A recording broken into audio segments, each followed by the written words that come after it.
bunga ng madalas na presensya ng pamahalaan sa lugar na kinaroroonan ng mga makakaliwang grupo at dahil na rin sa naghihintay na bagong buhay na sa kanila'y ipinapangako.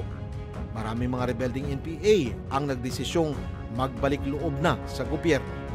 Kabaliktaran ang itinatanim sa kanilang isip ng kanilang mga pinuno na sila'y sasaktan o papatayin ng militar kapag sila'y sumuko. Isang panibagong pag-asang nakahandang sumalubong at yumakap sa kanila. Sa pamamagitan ng Happy Home na proyektong nasa ilalim pa rin ng EO70, ang mga surrenderies ay kinukupkop at inaalagaan kalakip ng iba pang mga benepisyong tutulong ng gusto sa kanilang tuluyang pagbabagong buhay. Sa bagong landas na tatahakin ng isang dating rebelde, nakaabang ang mga livelihood programs ng gobyerno na kanila mismong pagyayamanin para sa mas maayos na kinabukasan. Sa lahat ng bahagi ng pagpapatupad sa naturang proyekto, kaisa ang mga pulis at militar na hindi matatawaran ang dedikasyon, hindi pinapabayaan ng pamahalaan ang kanilang hanay sa anumang aspeto mula sa mga pasilidad, mga kagamitan, hanggang sa mga simpleng proyektong pangkabuhayan. Personal na pinuntahan ng aming grupo ang Happy Home na matatagpuan sa headquarters mismo ng 701st Infantry Brigade sa Mati City.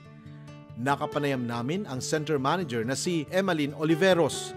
Ibinahagi niya ang proseso ng pag-oorganisa sa mga sumukong rebelde at kung ano-ano ang kanilang ginagawang pag-aalay sa mga ito.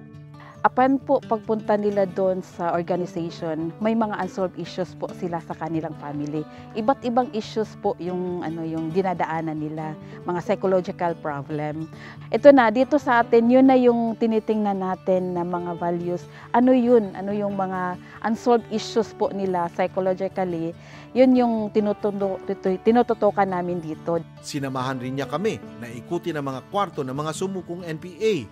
Ayon sa kanya, naghihintay pa sila ng bagong batch ng mga surrenderies sapagkat gumraduate na ang kanilang unang in-accommodate.